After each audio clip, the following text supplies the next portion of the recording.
দিগন্তরেখায় যখন একটির পর একটি জাহাজের অবয়ব স্পষ্ট হয়, তখন শুধু তেল নয়, যেন দেশের অর্থনীতির প্রাণভ্রমর ফিরে আসে।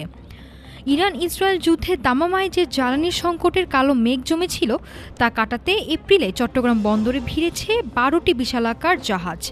২০ দিনে আসা এসব জাহাজে চড়ে এসেছে ৩.৫ লাখ টন ডিজেল আর ৫৩,০০০ টন অকটেন।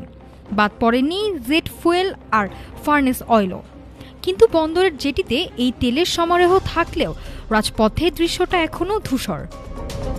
বৈশাখের তপ্ত দুপুর, তেলের পাম্পের সামনে দীর্ঘ সারি, ঘন্টার পর ঘন্টা অপেক্ষা করেও মিলছে না কাঙ্ক্ষিত জ্বালানি। মজুদ বাড়লেও কেন এই হাহাকার?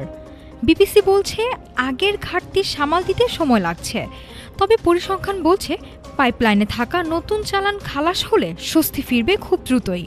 এই মুহূর্তে দেশের সবচেয়ে বড় শক্তি ডিজেল দিয়ে চলবে আরও অন্তত ৯ দিন, যা খালাসের অপেক্ষায় থাকা জাহাজগুলো যুক্ত হলে দাঁড়াবে ২ সপ্তাহে।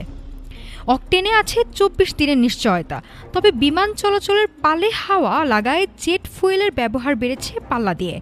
এই সপ্তাহে আসছে আরও ৫টি জাহাজ। বন্দরের সেই কর্মব্যস্ততা সাধারণ মানুষের ট্যাঙ্ক পর্যন্ত পৌঁছাতে এখন সময়ের অপেক্ষা মাত্র।